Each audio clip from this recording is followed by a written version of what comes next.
not even a thought, because without music, it would all be pretty much meaningless.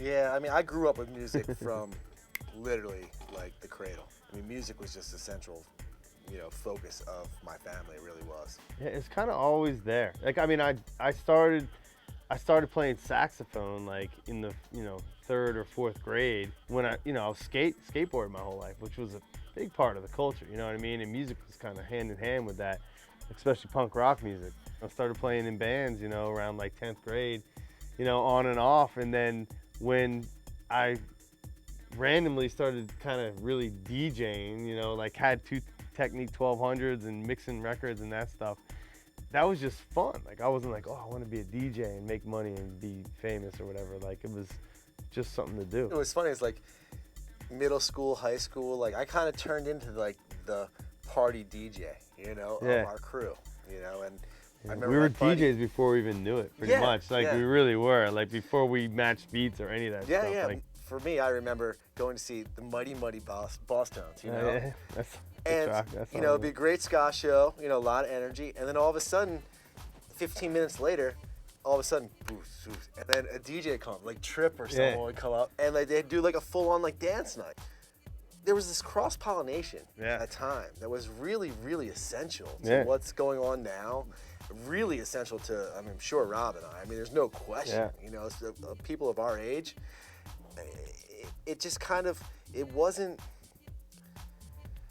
You weren't so segmented. It was just like music, it was a vibe, it was sort of like a scene that wasn't necessarily just about a particular style. It was just sort of about... It was a scene. That's an important word there, too. The scene. It was a vibe. I wanted to, I wanted to experience that, and it allowed that at that time. And I just knew that I needed to kind of express this, just more from being exposed to the rave scene, and I was just so enthralled by and captivated by the way these seamless sets were coming out from kind of dark DJ booths. And like, you didn't really necessarily see the DJ, but like, it was just this kind of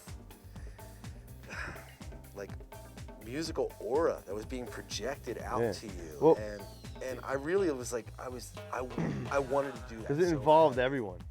It wasn't just the DJ. Exactly. It was like, it was not focused on like this one performer. It was more focused on the collective energy of this room, just kind of vibing to this almost minimal sound. It was,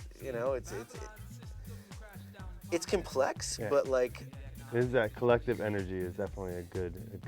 Yeah, and I mean, the music's very complex, and it can be extremely layered, and it can have vocals, and it can have horns, and it can have whatever. But at the same time, like, it's kind of basic, and it just kind of draws out emotions in people, and the people, the dancers, the environment, kind of is what is important in it, as much as the music itself. It's all about music. It's pretty much what keeps me alive. That's my fuel. That's it.